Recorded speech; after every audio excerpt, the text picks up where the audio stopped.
নমস্কার বন্ধুরা, মিতা রান্নাঘরে আরও একটি রেসিপি নিয়ে চলে এসেছি। কাতলা মাছের মাথা। কাতলা মাছের মাথা আজকে আলু পেঁয়াজ দিয়ে করে দেখাবো আপনাদের। বড় সাইজের মাথাটা নিয়ে নিয়েছি, লবণ আর হলুদ মাখিয়ে নিয়েছি। দেখুন, কেটে নিয়েছি বড় বড় ডুমো করে আলু, টমেটো কুচি, পেঁয়াজ কুচি। কড়াইটা চাপিয়ে গ্যাসটা অন করে দেবো। কড়াই গরম হয়ে গেছে, কড়াইতে দিয়ে দেবো সর্ষের তেল। তেল গরম হয়ে গেছে, একে একে লবণ হলুদ মাখানো মাথাগুলো দিয়ে দেবো। একটা মাথা ঠিক কতটা বড় পরিমাণ, খালি দেখুন সাইজগুলি একটাই করার মধ্যে ধরে গেছে। এক পিঠটা ভাজা হয়ে গেছে, আর এক পিঠটা উল্টে হয়ে গেছে। মাছের মাথাগুলি ভালো করে ভাজা হয়ে গেছে, তুলে নেব। এই তেলে দিয়ে দেবো তেজপাতা, কেটে রাখা আলু। আলু হালকা ভাজা ভাজা হয়ে এলে দিয়ে দেবো পেঁয়াজ কুচি।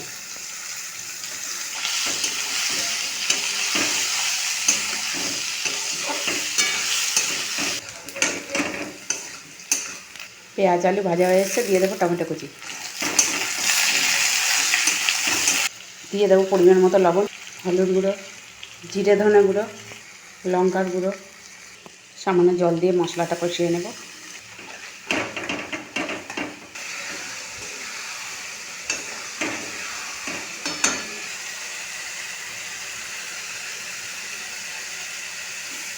মশলাটা কষানো রেডি হয়ে গেছে, মশলা থেকে তেল ছেড়ে আসছে। তো আমি মাছের মাথাগুলো দেবো, তাই একটু হালকাভাবে ভেজে নেব। এইভাবে এতটাই ভালো ভাজা হয়ে গেছে যে এরকম হালকা করে মারতেই সমস্তটা ভেঙে গুঁড়িয়ে গেল। দেখুন, কষানো মশলার মধ্যে দিয়ে দেব মাছের মাথাটা, দিয়ে একটু নাড়াচাড়া করে নেব। সমস্তটা মেশানোর পর দিয়ে দেবো পরিমাণ মতো জল।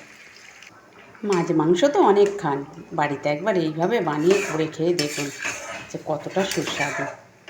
উপর দিয়ে দেবো কাঁচা লঙ্কা, দিয়ে চাপা দিয়ে দেবো। আপনাদের কাছে যদি ধনে পাতা থাকে, ধনে পাতাটা তাহলে অ্যাড করতে পারেন, আরও টেস্টটা বাড়ে।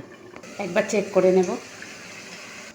সম্পূর্ণভাবে জলটা শুকিয়ে এসছে, তেল ছেড়ে দিয়েছে, রান্নাটা পুরো কমপ্লিট রেডি হয়ে গেছে। একটু গরম মশলা ছড়িয়ে নামিয়ে নেব। রেডি হয়ে গেছে, এই পর্যায়ে নামিয়ে নেব।